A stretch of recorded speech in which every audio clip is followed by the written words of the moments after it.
আসসালামু আলাইকুম। কেমন আছো প্রিয় শিক্ষার্থীরা? আশা করি সবাই ভালো আছো, সুস্থ আছো, নিজ নিজ বাসায় আছো, সকল প্রকার স্বাস্থ্যবিধি মেনে চলছো। আমিও আল্লাহর রহমতে ভালো আছি, আলহামদুলিল্লাহ। আজ আমি ব্যবস্থাপনা সম্মান প্রথম বর্ষ এবং হিসাব বিজ্ঞান সম্মান প্রথম বর্ষ সকল ছাত্রছাত্রীদের জন্য বিপণন নীতিমালা নিয়ে অনলাইন ক্লাস শুরু করছি। আমরা এই বিষয়টির পাইকারি ও খুচরা ব্যবসা নিয়ে আলোচনা করছি। এছাড়া এই বিষয়ের আরো একাধিক বিষয় বা অধ্যায় নিয়ে যে আলোচনা সেটা কলেজ অনলাইন ক্লাসরুম পেয়েছে এবং আমার ইউটিউব চ্যানেলে দেয়া আছে। আমরা পাইকারি খুচরা ব্যবসা নিয়ে আলোচনা শুরু করেছি, তারই ধারাবাহিকতায় আজকে পাইকারি নিয়ে আমাদের আরো একটি ক্লাস। আমি সৈয়দা ফারহানা জাহান, প্রভাষক, ব্যবস্থাপনা বিভাগ, ওমর এমএস কলেজ, চট্টগ্রাম। আমরা বিপণন বা বাজারজাতকরণ নীতিমালা থেকে পাইকারি ও খুচরা ব্যবসা নিয়ে আলোচনা করছি। আজকের আলোচ্য বিষয় হচ্ছে পাইকারি ব্যবসায় কি এবং পাইকারি ব্যবসায় প্রকারভেদ। শুধুমাত্র প্রকারভেদ নিয়ে আলোচনা করার কারণ হচ্ছে তোমাদের পার্ট সি তে প্রকারভেদটা আসে, এছাড়া পার্ট এ তে বা পার্ট বি তেও প্রকারভেদগুলো নিয়ে আসে। প্রথমে আসো পাইকারি ব্যবসায় কি। উৎপাদনকারীর কাছ থেকে বেশি পণ্য কিনে অল্প অল্প করে খুচরা ব্যবসায়ীদের কাছে বিক্রয় করাকেই বলা হচ্ছে পাইকারি ব্যবসায়। Wholesale is when a business buys goods in large quantities from manufacturer or distributors, warehouses them and sells them to other businesses. অর্থাৎ একজন উৎপাদনকারীর পক্ষে যেমন বিভিন্ন স্থানে ছড়িয়ে ছিটিয়ে থাকা অসংখ্য খুচরা কারবারির নিকট নিজস্ব উদ্যোগে পণ্য পৌঁছানো সম্ভব নয়, তেমনি একজন খুচরা কারবারির পক্ষেও বিভিন্ন উৎপাদনকারীর কাছ থেকে পণ্য সংগ্রহ করা সম্ভব নয়।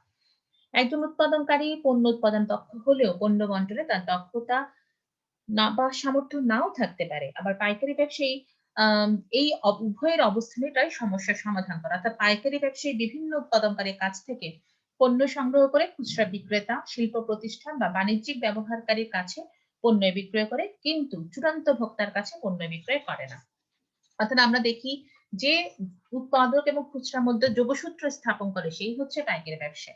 এক্ষেত্রে ফিলিপ কাটলার এবং গ্যারি আর্মস্ট্রং বলেন, wholesaling includes all activities involved in selling goods and services to those buying for resale or business uses. অর্থাৎ পণ্য বিক্রয় বা ব্যবসায়িক ব্যবহারের উদ্দেশ্যে যারা পণ্য ক্রয় করে তাদের কাছে পণ্য বিক্রয়ের সাথে জড়িত সকল কার্যাবলী পাইকারি ব্যবসায় অন্তর্ভুক্ত। তাহলে আমরা বলতে পারি যে পাইকারি ব্যবসা হচ্ছে ব্যক্তি বা প্রতিষ্ঠানের কার্যক্রম। পাইকার পণ্য বিক্রয়কারী বা ব্যবসায় ব্যবহারকারী নিকট পণ্য বিক্রয় করে। পাইকারি ব্যবসায়ী চূড়ান্ত ভোক্তার নিকট পণ্য বিক্রয় করে না। পাইকারি ব্যবসায়ী উৎপাদনকারী ও খুচরা বিক্রেতার মধ্যে সেতু বন্ধন করে। বন্টন প্রণালীতে উৎপাদনকারী ও খুচরা ব্যবসায়ীদের মাঝখানে পাইকারি ব্যবসায় অবস্থান করে। তাহলে শিক্ষার্থীরা তোমরা বুঝতে পারছো যে উৎপাদক এবং খুচরার সঙ্গে যে যোগসূত্র স্থাপন করে সেটাই হচ্ছে পাইকারি ব্যবসায়ী, যাদের সাথে চূড়ান্ত ভোক্তার কোনো যোগাযোগ নেই। এর পরেরটা হচ্ছে পাইকারি ব্যবসায় প্রকারভেদ। আমি এখানে একটা স্ক্রিনে ফটো শেয়ার করেছি, যেখানে পাইকারি ব্যবসায়কে 5 ভাগে ভাগ করা হয়েছে: merchant wholesalers, full service wholesalers, limited service wholesalers, brokers and agents এবং স্পেশালাইজড হোলসেলার্স। তোমাদের বইয়ে এই ধরনের একটা চিত্র দেয়া আছে যে পাইকারি ব্যবসায় প্রকারভেদ। আমরা তোমাদের যেহেতু বই এটা দেয়া আছে, সেই বইয়ের আলোকে আমি আলোচনা করার চেষ্টা করছি। মার্চেন্ট পাইকারি ব্যবসাকে প্রধানত 3 ভাগে ভাগ করা হয়েছে: মার্চেন্ট পাইকার, দালাল ও প্রতিনিধি এবং উৎপাদকের পাইকার। মার্চেন্ট পাইকারকে দুভাগে ভাগ করা হয়েছে: পূর্ণ সেবাদানকারী পাইকার এবং সীমিত সেবাদানকারী পাইকার। মার্চেন্ট পাইকার হলো সবচেয়ে বড় পাইকারি ব্যবসায়ী। সাধারণ ভাষায় যারা নিজস্ব মূলধন বিনিয়োগ করে ব্যবসায়িক কার্যক্রম পরিচালনা করে তাদেরকে মার্চেন্ট পাইকার বলা হয়। এই পাইকারকে দুভাগে ভাগ করা যায়, যথা পূর্ণ সেবাদানকারী পাইকার এবং সীমিত সেবাদানকারী পাইকার। পূর্ণ সেবাদানকারী পাইকার, যেসব পাইকার তাদের ব্যবসায়ে প্রায় সব কাজ সম্পাদন করেন তাদেরকে পূর্ণ সেবাদানকারী পাইকার বলে। পণ্য মজুতকরণ, উন্নত মানের পণ্য সরবরাহ, বাকিতে বিক্রয়, পরিবহনের ব্যবস্থা, বিজ্ঞাপনের সহায়তা প্রভৃতি কাজে পূর্ণ সেবাদানকারী পাইকার সহায়তা করে। পূর্ণ সেবাদানকারী পাইকারকে 3 ভাগে ভাগ করা হয়: সাধারণ ব্যবসায়ী পাইকার, বিশেষ পাইকার, সাধারণ সারির পাইকার। সাধারণ ব্যবসায়ী পাইকার, যেসব পাইকারি ব্যবসায়ী বিভিন্ন ধরনের পণ্য খুচরা ব্যবসায়ীদের কাছে বিক্রয় করেন তাদেরকে সাধারণ ব্যবসায়ী পাইকার বলে। প্রসাধন সামগ্রী, ঔষধ, আসবাবপত্র, ইলেকট্রনিক্স প্রভৃতি পণ্য নিয়ে এই ধরনের পাইকাররা ব্যবসা পরিচালনা করে থাকেন। বিশেষ পাইকার, যেসব পাইকার সীমিত সংখ্যক পণ্য অথবা কেবল একটি পণ্য সারি নিয়ে ব্যবসায় করে তাকে বিশেষ পাইকার বলে। এরা কখনো কখনো একটি পণ্য লাইনের আংশিক পণ্য নিয়েও ব্যবসায় কাজ পরিচালনা করে থাকেন। যেমন কেউ রাজশাহী রাম, কেউ আবার নরসিংদীর কলা প্রভৃতি পণ্য নিয়ে ব্যবসা পরিচালনা করে। সাধারণ সারির পাইকার, যেসব পাইকার সীমিত সারির পণ্য নিয়ে ব্যবসা পরিচালনা করে তাদেরকে সাধারণ সারির পাইকার বলে। যেমন তরকারি বিক্রেতা হলো একজন সাধারণ সারির পাইকার। এরপর আসে সীমিত সেবাদানকারী পাইকার, যা মার্চেন্ট পাইকারের অন্তর্ভুক্ত। যেসব পাইকার পণ্যের মালিকানা নিলেও পাইকারি ব্যবসায়ী সব কার্যক্রম যেমন গুদামজাতকরণ, বাকিতে বিক্রয় প্রভৃতি সম্পাদন করে না, তাদেরকে সীমিত সেবাদানকারী পাইকার বলে। এখানে ৬টি ভাগ আছে। নগদ ও বহনকারী পাইকার, বা যেটাকে অনেকের বইয়ে ক্যাশ এন্ড ক্যারি পাইকার আছে। যেসব পাইকারি ব্যবসায়ী সীমিত মুনাফা অর্জনের জন্য খুচরা ব্যবসায়ীদের কাছে নগদ মূল্যে পণ্য বিক্রয় করেন এবং তা পরিবহনের ব্যবস্থা করেন, তাকে নগদ ও বহনকারী পাইকার বলে। ড্রপ শিপার্স, যেসব পাইকার খুচরা ব্যবসায়ী এবং অন্যান্য শিল্প ব্যবহারকারীর কাছ থেকে অর্ডার সংগ্রহ করে উৎপাদনকারীর কাছে তা পাঠিয়ে দেন, তাকে ড্রপ শিপার্স বলে। এরা সাধারণত কয়লা, কাঠ, ভারী যন্ত্রপাতি বিক্রয়ের কাজে নিয়োজিত থাকে। এরা শুধু পণ্যের অর্ডার নেন, পণ্যের বস্তুগত সত্ত্ব ক্রেতার কাছে হস্তান্তর করা, মজুত বা প্রসারমূলক কাজ করা এদের দায়িত্ব নয়। ট্রাক পাইকার, যেসব পাইকার সীমিত সারির পণ্য নিজস্ব ডেলিভারি ভ্যান, গাড়ির মাধ্যমে ক্রেতাদের কাছে সরবরাহ করে, তাদেরকে ট্রাক পাইকার বলে। এরূপ পাইকার সাধারণত পচনশীল পণ্য যেমন বিস্কুট, পাউরুটি, সিঙ্গারা, সমুচা, দুধ এই ধরনের পণ্য নিয়ে ব্যবসা করে থাকে। ডাক ফরমাইশ বা ডাকবাহী পাইকার, যেসব পাইকার ডাকযোগে ক্যাটালগের মাধ্যমে খুচরা ব্যবসায়ী এবং ক্রেতাদের কাছে পণ্য বিক্রয় করে, তাকে ডাকবাহী পাইকার বলা হয়। এক্ষেত্রে পণ্য বিক্রয়ের জন্য কোনো বিক্রয় কর্মীর প্রয়োজন হয় না। র‍্যাক জবার্স, যেসব পাইকার খাদ্য সামগ্রী বাদে অন্যান্য মুদিমাল ও ওষুধ সামগ্রী ডেলিভারি ভ্যানের মাধ্যমে দোকানে পৌঁছে দেয়, তাদেরকে র‍্যাক জবার্স বলে। বিক্রিত পণ্য প্রদর্শনের জন্য র‍্যাক জবার্স ক্রেতাদের র‍্যাক বা সেলফ দিয়ে থাকে। এরা পণ্যের মালিকানা নেয় না। বাংলাদেশে কোমল পানীয় বিক্রয় প্রতিষ্ঠানগুলো সাধারণত এ ধরনের র‍্যাক বা সেলফ দিয়ে থাকে। উৎপাদকের সমবায় পাইকার, যখন অনেক উৎপাদক একত্র হয়ে সমবায় সমিতি গঠন করে পণ্য বিক্রয়ের ব্যবস্থা করে, তাকে উৎপাদক সমবায় পাইকার বলে। এরা অনেক সময় নিজস্ব ব্র্যান্ড নামে পণ্য বিক্রয় করে এবং নিজেই প্রসারমূলক কার্যক্রম চালায়। এরপরটা হচ্ছে দালাল ও প্রতিনিধি। একে দুভাগে ভাগ করা হয়েছে, একটি দালাল, অপরটি প্রতিনিধি। যেসব পাইকারি ব্যবসায়ীরা পণ্যের মালিকানা গ্রহণ করে না কিন্তু সীমিতভাবে সেবা দেওয়ার মাধ্যমে মধ্যস্থ ব্যবসায়ীর ভূমিকা পালন করে, তাদেরকে দালাল ও প্রতিনিধি পাইকার বলে। দালাল, যারা ক্রেতা বিক্রেতাকে একত্র করে পণ্য কেনা বেচায় সমঝোতায় পৌঁছাতে সাহায্য করে, তাদেরকে দালাল বলে। বাংলাদেশের অনলাইন ব্যবসায় প্রতিষ্ঠান দারাজ.কম বিভিন্ন ক্রেতা বিক্রেতাকে অনলাইনে পণ্য বিক্রয়তে সহায়তা করে। এই প্রতিষ্ঠানটির ওয়েবসাইটে বিভিন্ন বিক্রেতা তাদের পণ্য ক্রেতাদের কাছে তুলে ধরে। ক্রেতারা যাচাই বাছাই করে এখান থেকে পণ্য কেনে। এখানে দারাজ.কম কে দালাল হিসেবে কাজ করে।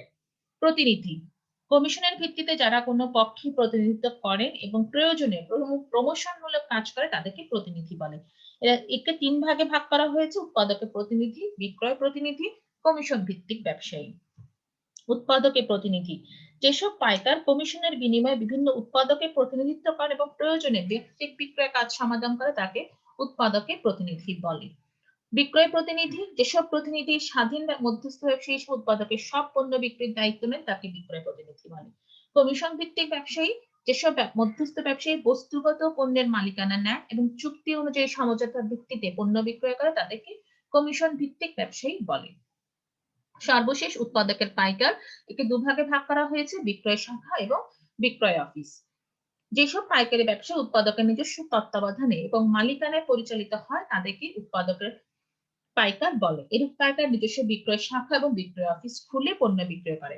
বিক্রয় শাখা, যে ক্ষেত্রে উৎপাদনকারী নিজস্ব বিক্রয় শাখা খুলে পাইকারি ব্যবসায়ের কার্যক্রমগুলো সম্পাদন করে, তাকে বিক্রয় শাখা বলে। এরূপ শাখার মাধ্যমে ক্রেতাদেরকে প্রয়োজনে বাকিতে পণ্য সরবরাহ করা হয়। আর বিক্রয় অফিস, উৎপাদনকারী প্রতিষ্ঠিত যে অফিসের মাধ্যমে কতিপয় সুনির্দিষ্ট পণ্য বিক্রয় করা হয়, তাকে বিক্রয় অফিস বলে।